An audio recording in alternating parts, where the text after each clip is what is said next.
Hello friends, welcome to my channel. మీకు కనుక ఈ వీడియో నచ్చినట్లయితే తప్పకుండా లైక్ చేయండి.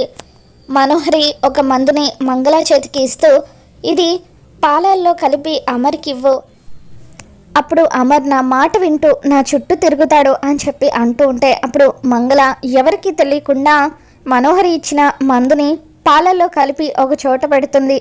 ఆ విషయం తెలియని రాథోడ్ ఆ పాల గ్లాస్ తీసుకువెళ్ళి బాగి చేతికి ఇస్తాడు.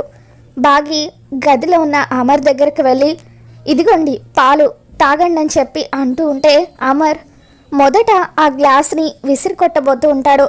నాకేం వద్దు అని చెప్పి అమర్ అంటూ ఉంటే, మీరు పాలు తాగాల్సిందే అని చెప్పి బాగి పట్టుపడుతూ ఉంటుంది. దాంతో అమర్ ఆ గ్లాస్లో ఉన్న పాలు మొత్తం తాగేస్తాడు. తర్వాత బాగి చేతిని లాక్కొని తన చేతిలో ఖాళీ గ్లాస్ని పెడతాడు.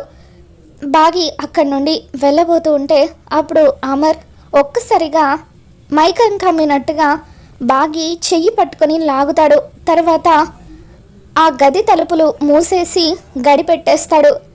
అమర్ విచిత్ర ప్రవర్తన చూసి, ఇదేంటి, ఏమైంది దీనికి అని చెప్పి బాగి కంగారు పడిపోతూ ఉంటే, అప్పుడు అమర్ బాగికి దగ్గరగా వస్తూ ఉంటాడు. మరి మనోహరి కలిపిన మందు వల్ల బాగి అమర్ ఇద్దరు ఒకటవబోతున్నారా? రాబోతున్న ఎపిసోడ్లో ఏం జరగబోతుందో మళ్ళీ మన ఛానల్లో తెలుసుకుందాం. మీకు కనుక ఈ వీడియో నచ్చినట్లయితే తప్పకుండా లైక్ చేయండి.